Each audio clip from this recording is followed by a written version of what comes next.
Yeah, so I've been exploring this relationship to AI, and it's I'm calling it like the great experiment because there's a couple things I want to explore in terms of like how does one relate to AI in a healthy generative way.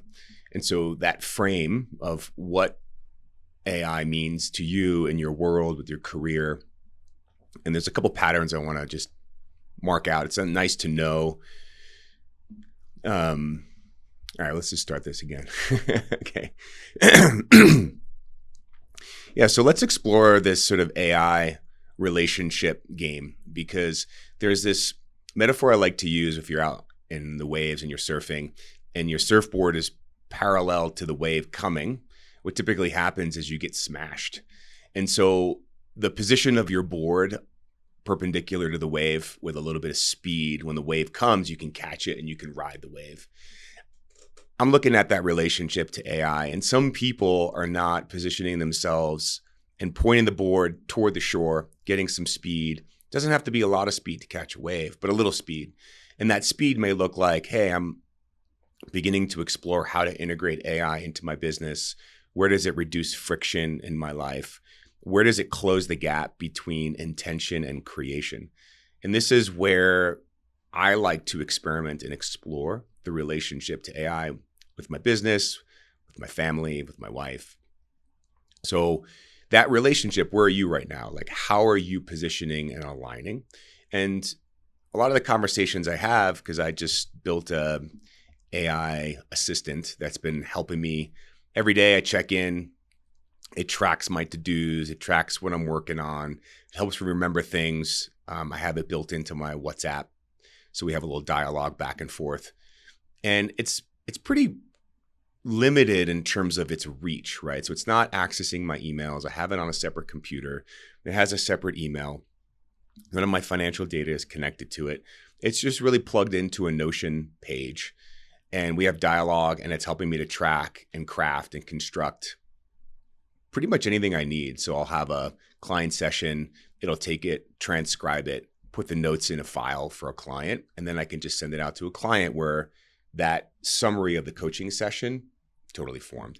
And now I used to do that all manually, but 20 sessions a week begins to start creating some friction, right? It's not a lot of friction. Maybe it's an hour a week, 2 hours a week of transcribing, copy pasting the summary, putting it into a doc, and then emailing it out. Again, pretty simple, pretty easy.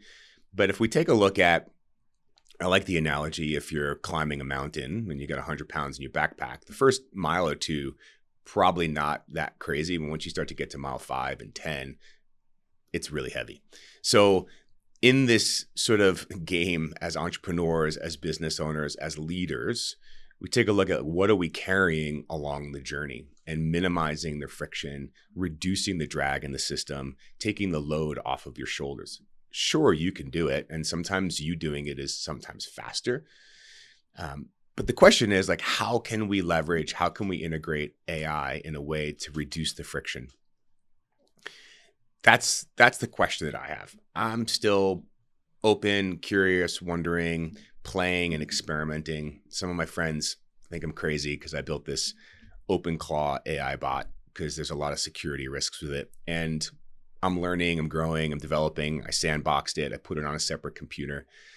I know pretty much nothing about the terminal. Didn't even know how to code in the terminal. But now after about 2 weeks, it's been about 2 weeks of a deep dive. I'm in the terminal. I know how to use it. And this whole thing about people vibe coding, I'm not coding. I'm just having a dialogue in my natural language, and Claude Code is doing the coding. So this whole idea about people who are vibe coding, it sounds like, wow, that's a massive skill. It's really not. It's pretty simple. And it's getting easier and easier and easier to do because you can just ramble to Claude Code and it will feed back, hey, so is what you're trying to tell me is, and then you can iterate back and forth together to create something. So a couple of the emotions and states of being that I'm noticing emerging with AI is the second that we put our locus of control outside of ourselves, where we think about AI is coming to get me. It's humans versus AI. It's going to create anxiety, stress, fear, worry, hopelessness. We tend to catastrophize what potentially could emerge from that relationship. I like to think about it as, okay, it's AI is coming and how am I aligning with it? Again, going back to the surfboard metaphor, if there is a feeling of fear, anxiety, and worry, typically my surfboard is parallel. And so what's the move? And the question is, okay, well, how can I align my surfboard to be focused toward the shore, which the shore is, what am I ultimately working toward? What do I ultimately want to create? What is meaningful and important to me? And now more than ever, that question is really important that you answer it. Really take a second to go, what am I ultimately trying to create? Because things are speeding up. The gap between an intention and a reality is shortening. And if that's the case, we have to be a lot more clear about what we are choosing to step into. And I use the word choosing, choice versus decision, because a lot of people are making decisions based on, I should do it, I can do it, I ought to do it, everybody else is doing it. That's the thing I think I should do. A choice is more of a full body decision. It's what's the direction I'm orienting my life? And that question is not an easy question to answer. I mean, you think, hey, what do you really want is an easy question. But when you really start to drill down and you start to feel into, wow, is this the thing I really want to create? Am I currently creating the thing I really want? And in working with people, what I typically find is when we really identify the ideal outcome, the North Star, in the different dimensions of life, it could be in their intimate relationship, it could be in their business, it could be with their relationship to cash flow, it could be their relationship to community and friends and their environment. Their behaviors, if we tracked their calendar, are moving them either neutral or away from the thing that they want. So that question around what do I really want now more than ever is really important. So taking the time to actually slow down and drop in, because the answer doesn't come from your head. It's not a cognitive thing. You don't find purpose in your thinking and in your mind. It's in your being. It's in the doing. It's in the slower, deeper parts of you, which with AI coming online as fast as it is, people are speeding up. And if you start to notice your nervous system, every single open space has some sort of input coming in, whether that's Instagram, Facebook, Twitter, emails,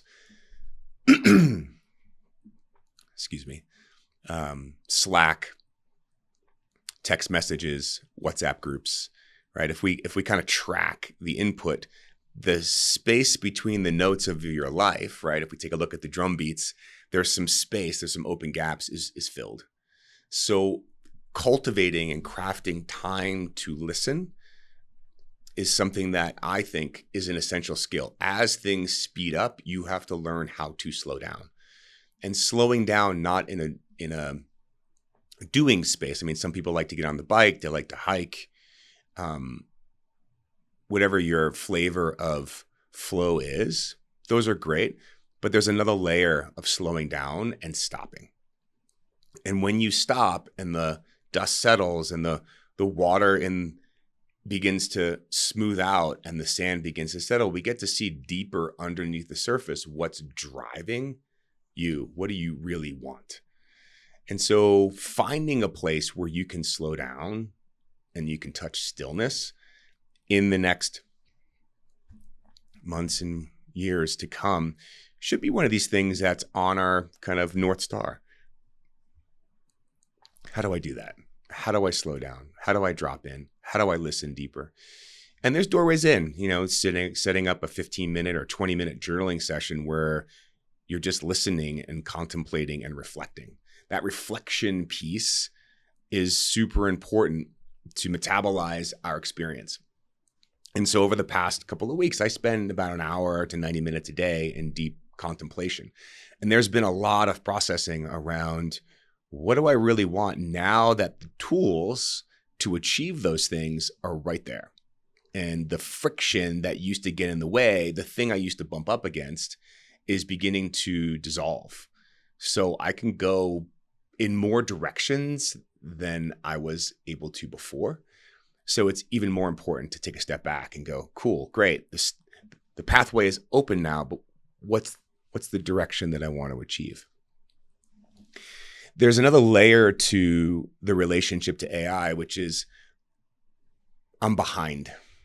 And that seems to be a reoccurring frame that people have, is like, I'm not going fast enough. I'm behind everybody else. And the problem with time is that if you're behind, what's the state of being? What's the emotion that tends to arise? There's anxiety. There's a feeling of fear. There's a should that begins to emerge out of like, I'm behind. It starts to amp you up and speed you up. And I just tell people, you're exactly where you need to be right here, right now. You're right on time. And if you're right on time and you're relaxed and you engage in the question, you engage it from a resourceful nervous system. And the challenge is when we're trying to create a clear vision of what we really want, but we're doing it from a dysregulated nervous system, where the nervous system's in a bit of fight or flight or freeze, it's really hard to listen to the deeper calling, the deeper wants that are living inside of you. So you're right on time. You're right where you need to be. And I encourage everybody to take a little bit of time exploring, experimenting, listening. I got really lucky because I started coaching some AI founders, dropping into their workflow, watching what they're creating, listening to how they think and how they create and what's possible. And the thing that I noticed was, as they showed me what they're doing, the gap was I didn't have any reference. I had no context when they talked about it. I had no context in my past that matched what they were doing. So I couldn't imagine it. It sounded amazing, but I had no real understanding of what was happening until I saw it, until I sat down, until they explained it to me. And then when I started to build it myself, then I was like, oh, this is what's occurring. So you have to get over that gap of like, I don't understand. The space between you not understanding and understanding could be a couple of days. It could be a weekend. It could be a week or 2 weeks. For me, it was probably about 4 or 5 days of like banging my head against the wall, trying to figure out how to do things. And the cool thing is that I have a tutor, teacher, mentor in the form of Claude teaching me what to do. So every single moment that I didn't know something, I just copy pasted my screen into Claude and said, hey, what do I do? It's like, oh, here's where you are. This is what you do. So there's this one-to-one mentorship relationship that's available to you right now, free. Well, maybe I don't know if it's $20 a month or something for Claude. I'm not quite sure what the fee is. I subscribe to the Max Claude because for me, it's like, okay, what's possible? I'm jumping in and saying, okay, can I reduce the friction? And in a couple places that have reduced friction in my business, I talked about summarizing client sessions, which is amazing. But the other thing is just having someone ping me and say, hey, what are you working on? What are some open loops? What are your priorities? And asking me that, and then just organizing it. And then I can look at my sheet and have it all detailed and listed out. Now I'm clear about, oh, here are my open loops. And at the end of the week, it can take the whole week's open loops, all of the goals, all the things I'm working on, all the ideas, and summarize it. And then I can reflect on the week and go, I mean, I don't know about you. Have you ever got to the end of the week and go, I didn't get anything done? And then you actually go through your day and you look through your calendar and your emails, your texts, and you go, holy crap, I did a lot. But in that moment of reflection, there's like, I feel like I didn't get anything done because there isn't this integration, reflection piece. We're not really metabolizing what we're doing. We're not slowing down and reflecting. And this comes up when I'm working with people. And this is why I find AI is helping so much is over the course of a 6-month, 1 year, 2 year arc, when I'm working with people, when I'm helping facilitate this developmental journey or step change, where they kind of break through their upper limit or step into like another version of themselves.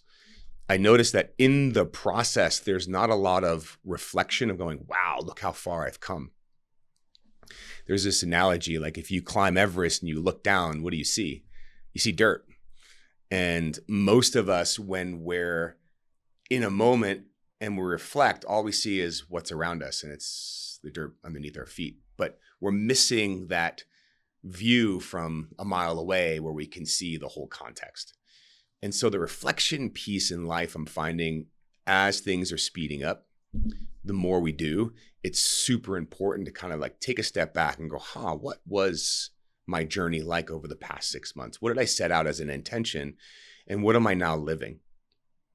That process of intention, creation, reflection begins to create an internal narrative. It begins to construct a self-concept or a self-image, which is, wow, when I set an intention, I make things happen. What a great story to tell yourself. What a great identity to have, which is, wow, when I have an intention, when I have an idea, I make it happen. The opposite would be, man, I got so many things I want to do. I just don't have the time. Like, I'm all over the place. I got a million things I want to do. I just can't get myself to do them. That self-image, that self-concept begins to create a self-fulfilling prophecy. So this internal narrative creation of someone who, I don't know how to do that. I'm not a technologist. This is over my head. That story begins to inform how you approach your day, your tasks, challenges. So that internal construction of I'm someone who sets an intention and makes it happen. Now, you have to have evidence to back it up. So easiest way to do that is, what do you currently have that you created? And then take a moment and think about the first moment that you thought about creating that, and just hold those two moments simultaneously. So it could be you're running a company. So at what point did you have an idea to start that company? Take a moment and go, wow, there was a moment I didn't have this company. Somehow the idea arose or came into the field, came into my consciousness, and now I'm running the company. And that, holding those two moments, you start to go, what type of person does that? Wow, the type of person who makes things happen. It could be anything. It could be a new place that you're living. It could be you're now doing yoga 3 times a week. And before, you were not working out. And so there was a moment I was like, wow, I need to do yoga. And boom, now you're doing it. So there's something I want to do, and now I'm doing it. That skill to set a pattern, again, is like when I think about essential skills for an extraordinary life, like what are the essential skills? The pattern setting skill is essential. So can I set a pattern? So if you're a musician, if you've ever made music and you've done electronic music, you set a 4/4 beat, right? You just set the metronome on, and it's just kind of like a boom, boom, boom, 4/4 beat, right? That's a pattern. If we take the beat out and we put a behavior in there, it could be like Monday, Wednesday, Friday, Sunday, Monday, Wednesday, Friday. It's just a beat. It's a 4/4 beat. And in that beat, whatever it is, it's a meditation. It's a cold plunge. It's a sauna. It's a journaling session. It is a workout. Could be anything, but it's consistent. And the way that your brain operates is it wants to take decisions and make them unconscious. It wants to drop them into patterns that you don't have to choose.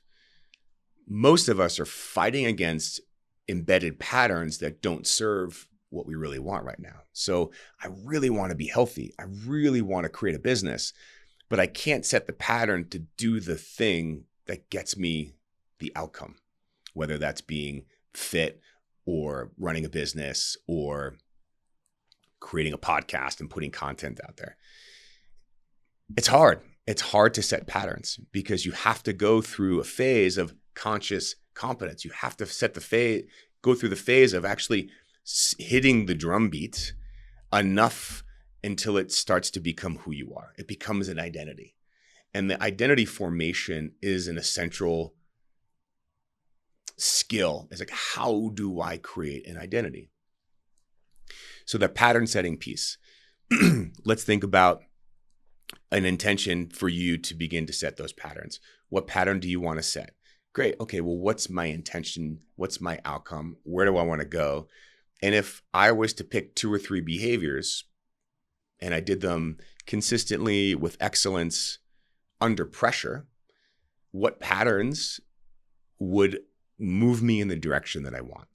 And then we identify the patterns, and then we put them in the calendar in a rhythm that can be executed over time, long enough for it to set into an unconscious pattern. There's a bunch of studies out there in terms of how long it takes for a pattern or a habit to set. I think it just depends on the individual, the complexity of the task, the speed to which you can choose an identity, embody that identity, and then move from that identity, because all behavior moves from an identity. If I'm an athlete, what does an athlete do? They train, right? So if I choose that's who I am, it's a little easier to execute those behaviors if you see yourself as an athlete. Yeah, so moving on to this idea around pattern setting and intention around AI.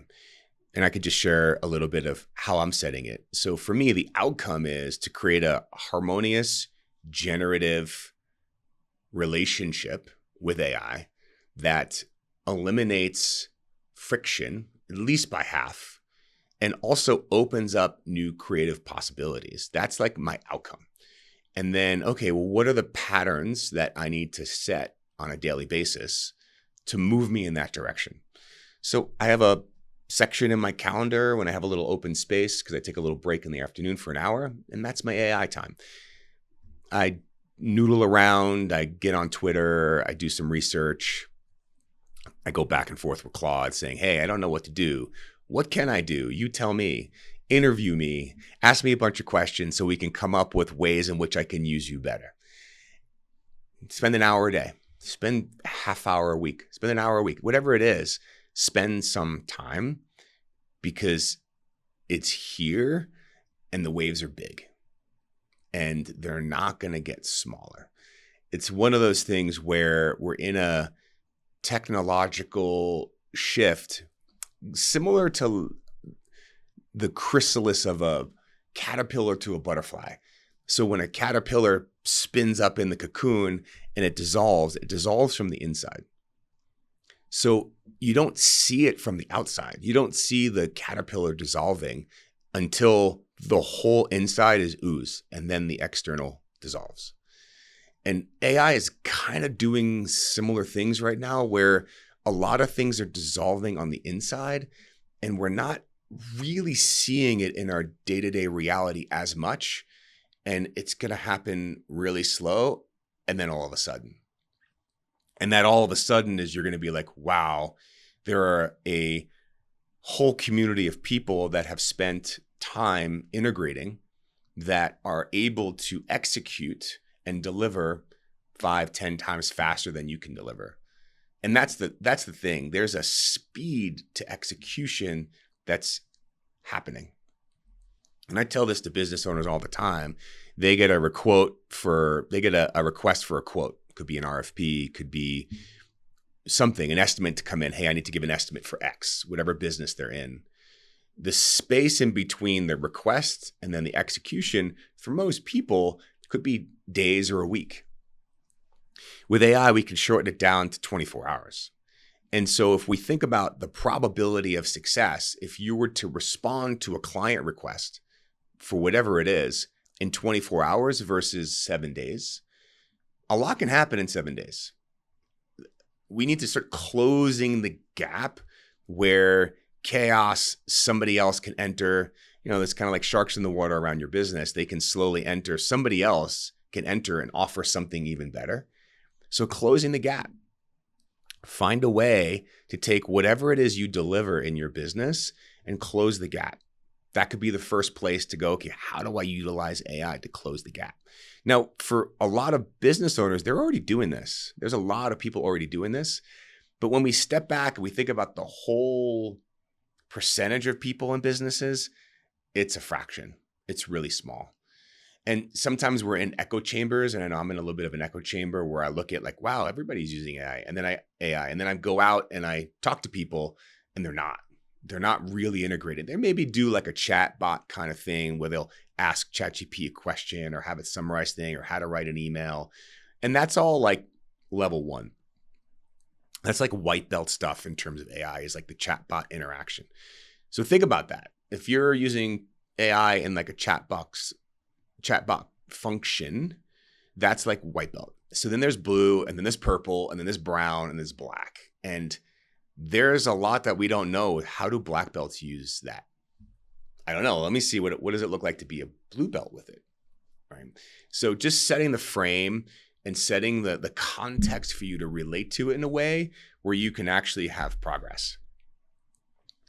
That's my session for today around AI. I'd love to hear about how you're utilizing AI, or what the emotional relationship has been, because it really is, I mean, for a lot of people, is super dysregulating. And also for people who are in roles where they're getting displaced by AI, and now they're trying to figure out, okay, what's next? Like, how do I orient next? I mean, I don't know. It's a great question. How do you orient next? And my sense is there's a co-pilot, not co-pilot, but like a co-pilot in a plane with AI that can take your skills, your ability, your genius, your gift, and amplify it, create a little bit of an edge, create where you can actually create more value. And that's the thing that I want to encourage you, and I don't want to say push you towards, but poke you towards, because it'll be really worth it for you.